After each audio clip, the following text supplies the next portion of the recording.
L'intelligence artificielle est déjà présente dans notre quotidien, par exemple dans nos voitures ou dans nos téléphones portables. Elle ouvre aussi des perspectives absolument formidables dont probablement on ne mesure qu'une petite partie.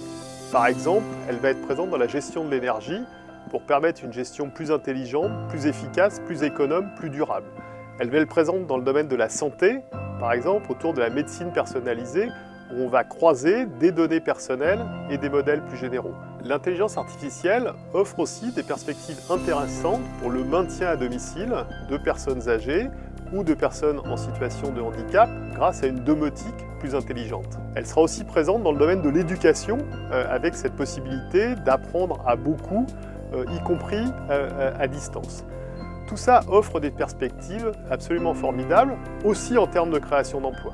Alors c'est vrai que l'intelligence artificielle va probablement conduire à ce que certains emplois soient supprimés, mais d'autres vont être créés. Mais j'ai envie de dire, il faut être optimiste. Le monde est en train de devenir numérique, mais ce monde, c'est à nous de le construire. Et l'intelligence artificielle offre pour cela des possibilités qui sont assez formidables.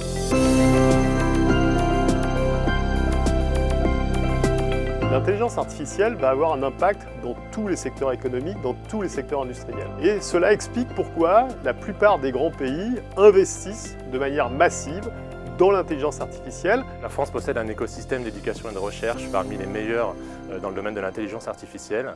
Nous formons des ingénieurs et des chercheurs reconnus mondialement pour leur savoir-faire et leur créativité. En plus de ça, on a la chance d'avoir un écosystème de start-up très innovantes, parmi lesquelles Blue Frog, une société que j'ai créée il y a un peu moins de 3 ans et qui développe Buddy. Buddy, par exemple, il peut garder la maison en notre absence, il va pouvoir jouer et apprendre des choses aux enfants, ou il va pouvoir prendre soin d'une personne âgée en perte d'autonomie. Donc tout ça pour dire que la France a tous les éléments pour devenir un leader. Il est donc urgent que la France et l'Europe fassent de l'intelligence artificielle une priorité pour pouvoir répondre aux défis de la mutation technique et sociétale qui s'amorce. Donc il faut y aller.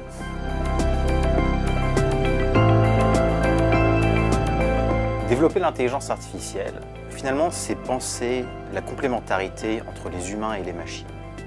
En particulier, toutes ces tâches qu'on va automatiser, il va falloir un petit peu réfléchir à quel est le degré d'humanité qu'on va vouloir conserver. Si en plus de ça, on résout les problèmes de vie privée et de confidentialité des données, on pourra véritablement imaginer un futur où les humains et les machines cohabiteront pour créer de la valeur. Il y a 4 choses principales qu'on peut faire pour arriver à ce but.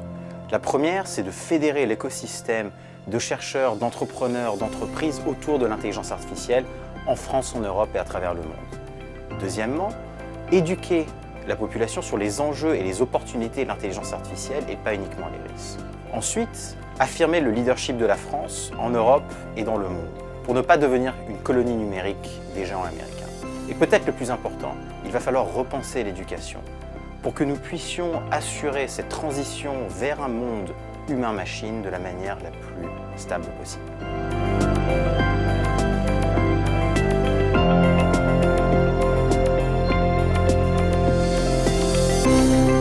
France IA. Un pari sur l'avenir.